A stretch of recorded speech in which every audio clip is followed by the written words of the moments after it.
I love the young people. Wherever I go, I see them on the bus, I see them on the street, I talk to them like my own. Sometimes I think I'm overdoing it. I said to one boy, pull up your pants. You have your pants falling down on the ground like that. And he look at me, maybe he think I'm crazy. Yeah.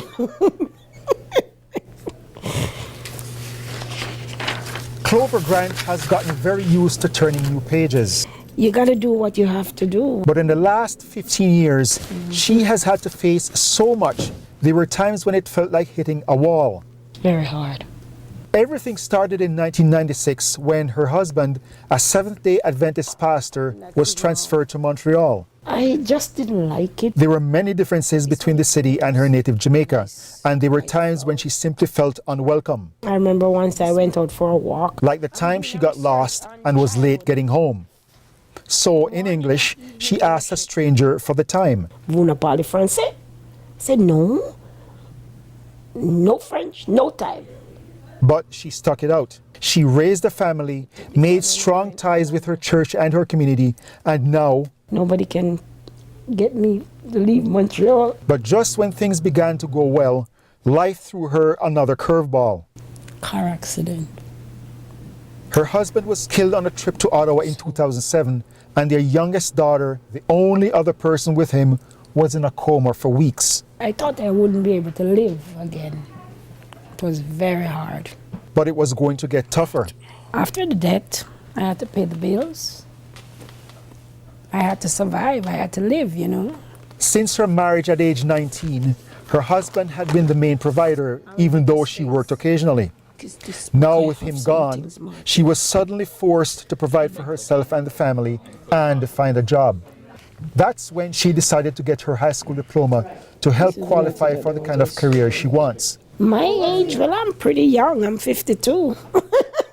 She enrolled at Place Cartier Adult Education Center in Beaconsfield, where the average student age is younger than half her own. 16 to 18. She does have some difficulty sometimes tapping into certain skills. That's an extra challenge for her, is the technology. And now press right click. But in some subjects, she's doing much better than many. I have to tell you, she got 98% in the first part of English.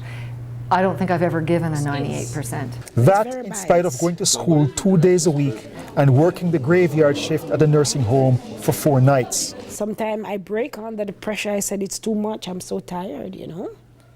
But, you know, life is not easy. But what's really caught the eye of others is not her incredible perseverance. Good time, go sit with Margot and let her help you. It's the special connection she's able to make with her younger classmates. She has a way of disarming them and having them open up to her and confide in her.